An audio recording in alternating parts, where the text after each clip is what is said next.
So try again here, and I welcome you again to this morning of meditation. And as I started to say that we had some of the emphasis the last couple of days has been on the wise use of no as a support for meditation. And today I'd like to suggest that the little phrase that you can use in meditation, either say it or just keep remembering it as you go along. Maybe at every exhale you can, or beginning of the inhale, somehow just have some reminder to say this and see what effect it has on you. And this is the two words, no comment. Whatever is happening to you, no comment. Let it be. And let it be alone. And don't get involved with it. Don't be for or against it. Don't accept it. Don't reject it. And don't participate in it. No comment. Just leave it alone. So you might have the most wonderful thought ever, and it's tempting to keep thinking about it. No comment. You might have an awful thought, and you might be horrified and want to kind of get involved with how terrible it is to have those kinds of thinking. And rather, in meditation, no comment. The meditation's going really, really well. No comment. It's going really badly, if that is possible. No comment. Just stay present. Stay with what's happening. No need to comment on it. Just stay aware. Stay here with what is. So to assume a meditation posture and to maybe lower your gaze 45 degrees to the floor, letting the eyes relax and be soft. And if it's comfortable for you, to close your eyes and maybe feel whatever tension or agitation there might be in the eyes. No comment. But you might want to see if you can let your eyes rest in their sockets. Sometimes I've imagined that I'm looking backwards and down the 45-degree angle in my head backwards. That there's a way of doing that that helps me settle into the back of the eye socket. Here, relax to the eyes. No need to be looking at anything, including with the mind's eye.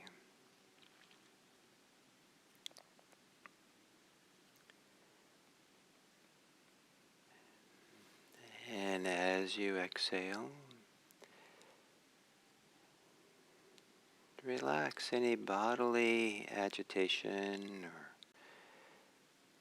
tension you might have in your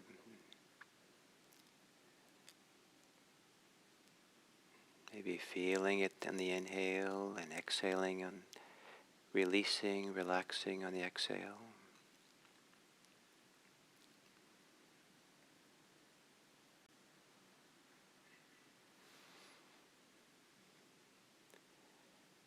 It might be after feeling and relaxing the body for a few breaths, you might want to readjust your posture a little bit.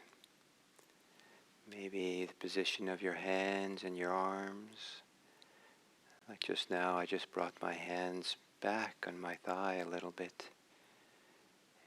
And that allowed something to release in the shoulders and even in the belly.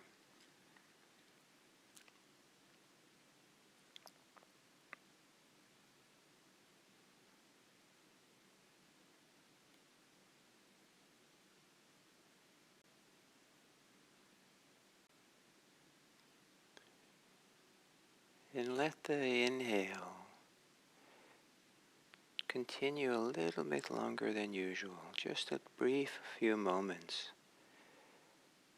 almost like you're enjoying it, and just linger with it.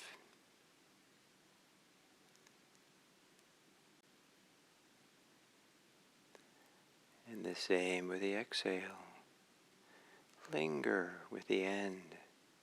So almost on its own, it continues for a couple of moments more.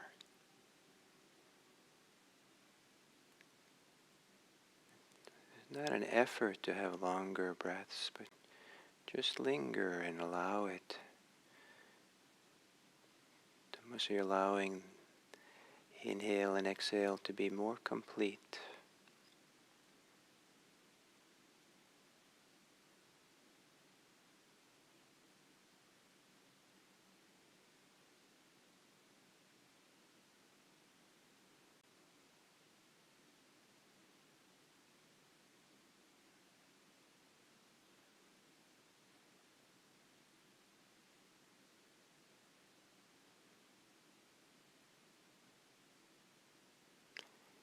And to be with breathing for a little while now, with no comment, which includes no judgment about the breathing. And if there is, in spite of yourself, commentary that arises in the mind, think of it as almost like another person who's speaking, and your reply is no comment.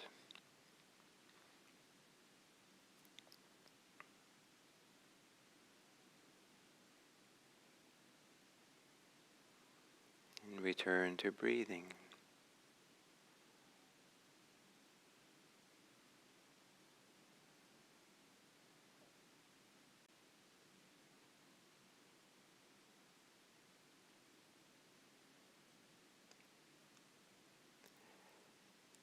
To be making comments and judgments, stories about what's happening,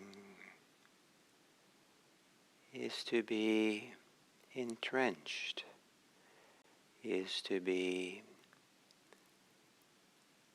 under the influence of what's happening. To say no comment is to stay independent, stay free.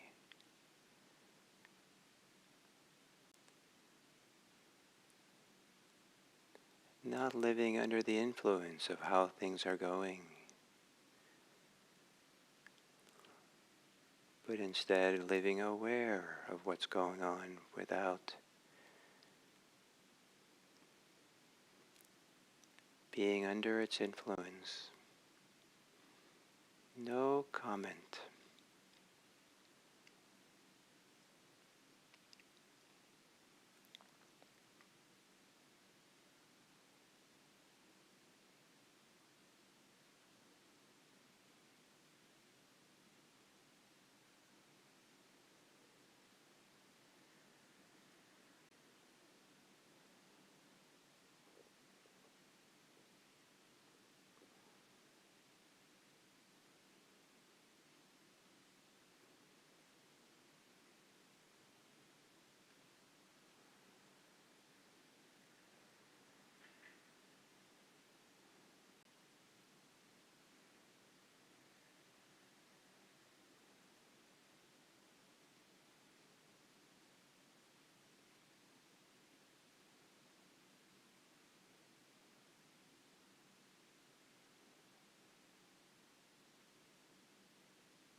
remember, no comment, including about things that are not here and now.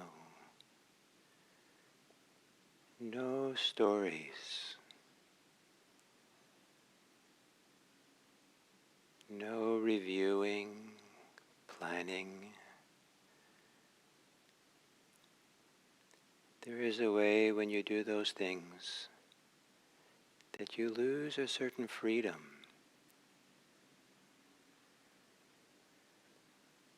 The freedom of not being under the influence of preoccupations. The freedom to be here and now, aware.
comment.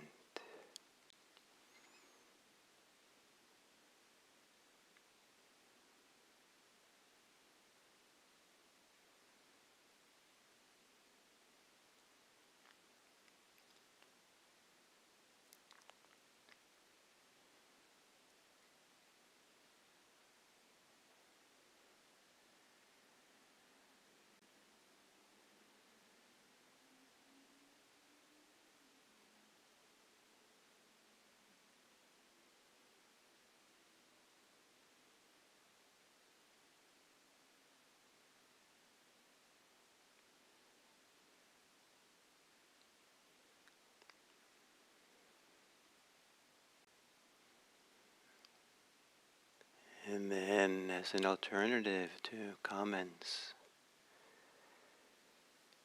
to consider, as we come to the end of this sitting, bringing how you are when you practice into the world for the benefit of others. If you are calmer, to go into the world supporting a calmer world. If you are kinder, bringing kindness into the world. If you are mindful, bring mindfulness into the world to see and understand and to appreciate this world and those you encounter. If you are more free, less preoccupied, let that help you listen better to others. May it be that this meditation that we do serves for the welfare and happiness of the world. May all beings be happy. May all beings be safe. May all beings be peaceful. And may all beings be free.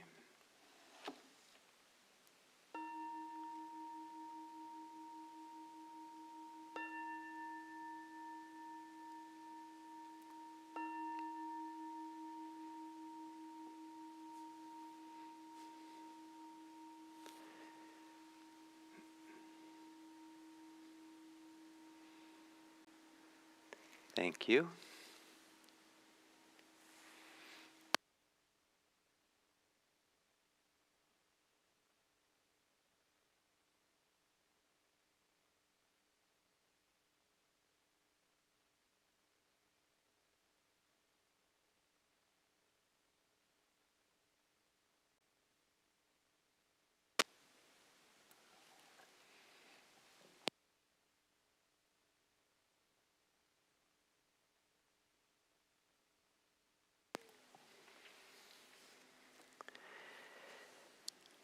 So welcome to this fourth talk on the Buddha before Buddhism. And before I begin, I'd like to make a couple of announcements. One is that the scenery will change tomorrow for this. I'm going down to our retreat center, Insight Retreat Center, for a short kind of teaching that I'll be doing down there today and tomorrow. So tomorrow morning I'll be in the meditation hall or in the walking hall of the retreat center. And so you'll see me there. And then the other is that at this time of year, as with many organizations, we have an end of the year letter that goes out, and fundraising letter, and some of you might be interested in reading what I wrote. It's a letter from me about IMC, IRC, and it's the link to it is on the YouTube under the title of this YouTube event.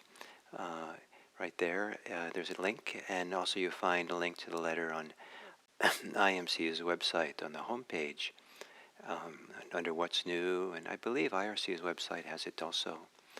So you might be interested in seeing kind of the wider, bigger picture of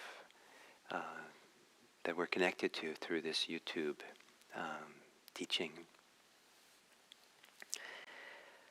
So today we're talking about the third theme in this ancient text called, that I kind of, my translation of it I call the Buddha before Buddhism. And it is, the first theme was not clinging to any views. The second is not clinging to any sensual desires. And the third theme that goes through the book is a description of the sage. I think one of the primary names of someone who's mature in this practice and what the Buddha is teaching is called a wise person, a sage, and a muni. Sometimes the Buddha is called Shakya Muni, the wise person of the Shakya clan that he was born into. And what stands out to me as I translated this text is that a lot of the other later descriptions of people who mature in this practice are descriptive of things which are not directly connected to the practice and the realization itself. So, for example, we have the word arhat for people who are fully enlightened, but I don't know if the etymology is that important, but it comes from the word to be worthy of respect, to be worthy of donations. And so it's a word that has its source in the social relationships we have. People who are not quite fully enlightened sometimes are called once returners and non-returners. Once returner is someone who will die and then be reborn one more time before they become fully enlightened, is what they say. And then the non-returner is not fully enlightened, but will somehow finish that work after they die and never be returned as a human again. And here again, it's not descriptive of what the person is now, but rather has to do with some ideas and theories of rebirth that are used to describe what they've attained. In this book of Eights, this book that I translated, it's a wise person, and the descriptive of the person is always in some quality they have here and now.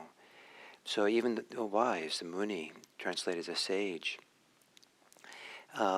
what are they wise about? So there's descriptions of what they're like, what wisdom they've attained.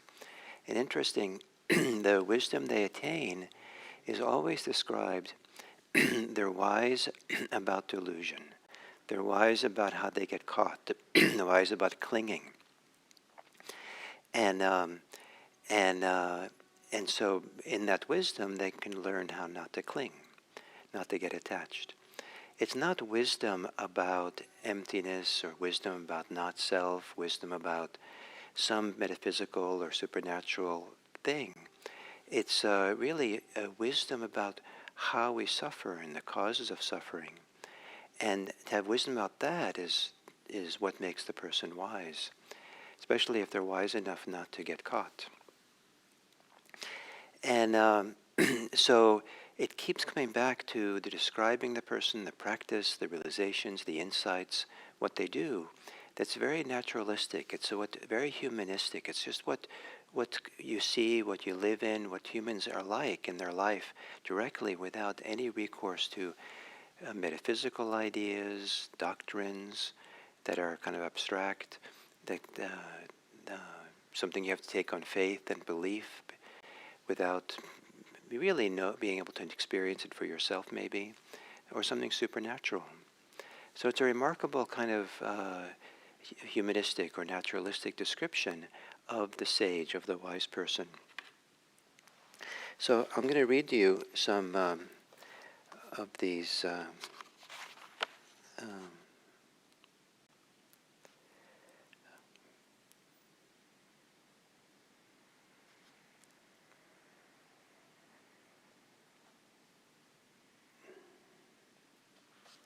so here I'll read from the introduction. A significant attribute of sages is their ability to know and see. And sometimes their title is the ones who know. They do not see the nature of ultimate reality or some form of ultimate consciousness.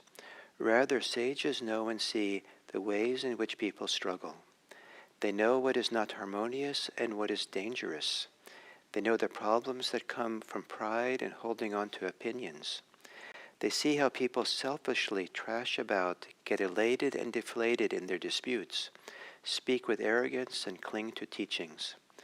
By having insight into these afflictive states, a wise person knows not to get involved with them and instead to let go of them.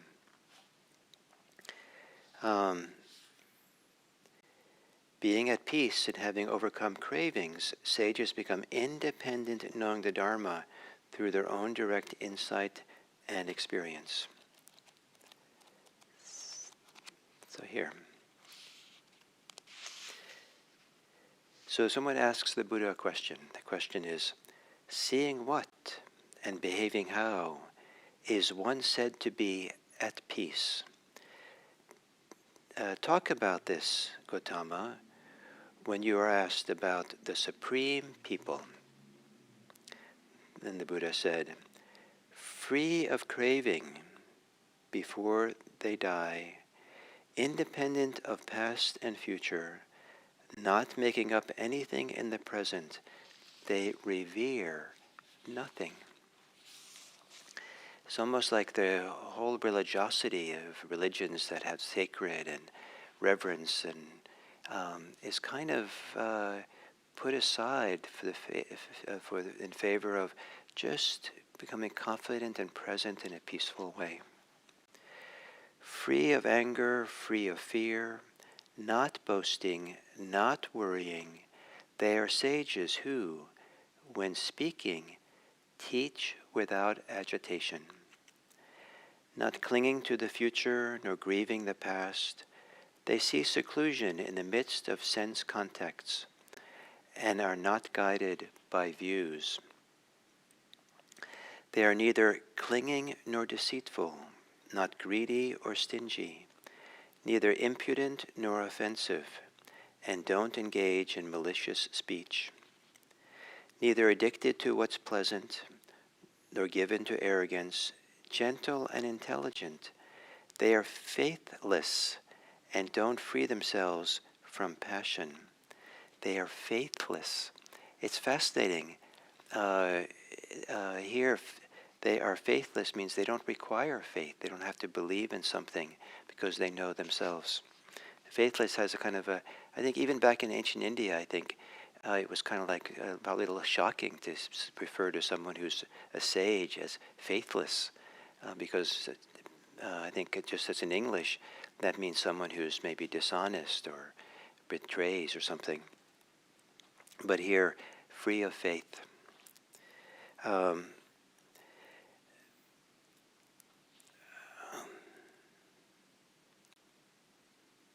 then it also says they don't free themselves from passion. It's also kind of, shocking to say, but the reason they say this, it's a kind of a pun or a play of words or a kind of a little zinger, is that they don't have to free themselves from passion because they're already free. They are not upset with a lack of possessions. They are not hindered by cravings. They don't covet tasty foods. Always equanimous and mindful. In this world, they don't think of themselves as equal, superior, or inferior. They have no swollen pride. Depending on nothing, having known the Dharma, they are independent. They have no craving for becoming and non-becoming, for living or dying. I say they are at peace. They who are concerned with sensual pleasures, they who are not concerned with sensual pleasures, they have no bonds and have crossed beyond attachments. Not greedy nor selfish, sages don't claim to be superior, equal, or inferior to others. Being free of comparisons, they do not compare. Even saying we're equal is a comparison. Taking nothing in the world as their own, having no sorrow for what doesn't exist, and uninvolved in doctrines, they are called peaceful. So the idea that they're peaceful, this is what describes them. And all these other ways might seem pretty far out, pretty unattainable in some ways, but they are things that are very humanistic, something part and parcel of human life that we can kind of see for ourselves, see it in others, and we can see degrees of it in people. Some people are really greedy, really attached, some people are less so. And so it's part of the normal world we live in. Even though it seems pretty extraordinary, maybe, but it's free of, doctrines and beliefs and supernatural and great states of meditation, and it's something much more direct here and now. So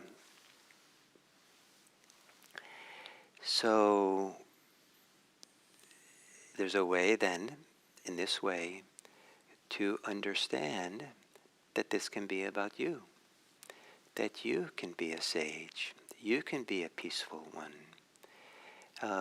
What you need to understand to be a sage is not endless studies of Buddhist texts and doctrines, but rather it's to really understand yourself.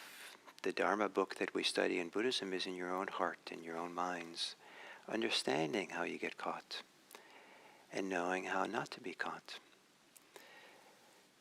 The place to find the Dharma for yourself is when you find a degree of peace here and now. Peace from all these things, comparisons and conceit and arrogance and fear. So this is the message of this ancient text. This is perhaps the earliest message that the Buddha made once he set forth to teach what he had discovered with his enlightenment. So thank you very much, and I look forward to seeing you from IRC tomorrow.